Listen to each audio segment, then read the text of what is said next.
Okay guys, so today we're going to look at the antiderivative. So the antiderivative undoes a derivative, okay? So what we were doing first semester is we had a function f of x, and we took the derivative to find f prime of x, okay?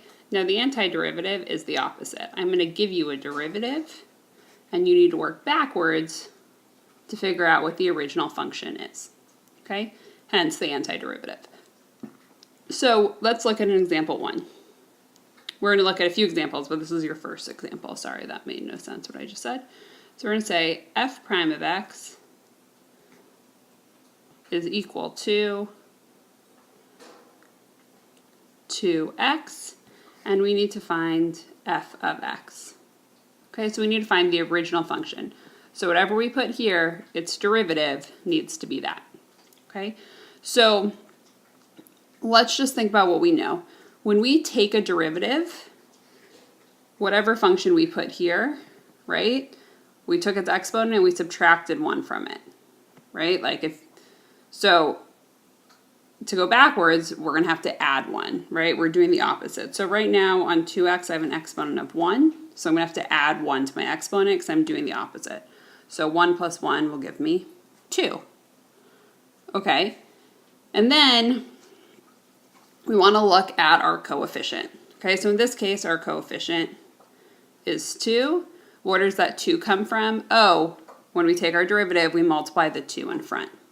Okay, so if we work backwards, if we start with f prime of x equals 2x, then our function has to be x squared.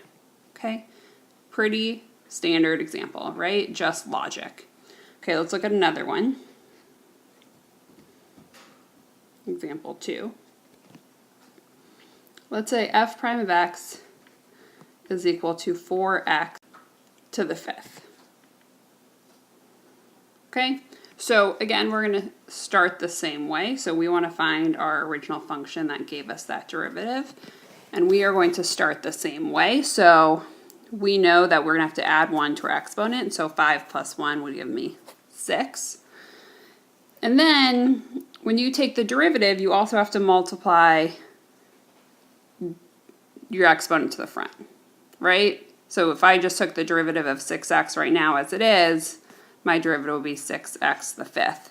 But if you notice, my coefficients no longer match, right? This is a 6, this is a 4. So if I left my function like this, my antiderivative isn't correct, okay? Because that's not where my derivative is. So I know I'm going to have to, when you're finding your derivative, you multiplied here, right? So it's multiplication. So the opposite of multiplication is division. So that's what we're going to do. We're going to leave our original coefficient and divide by our new exponent. Okay, because now if I took my derivative, I'd end up with f prime of x is equal to 6 times 4 over 6 x to the 5th, which I am running out of space. Oh, there it is. Okay, so my derivative works out.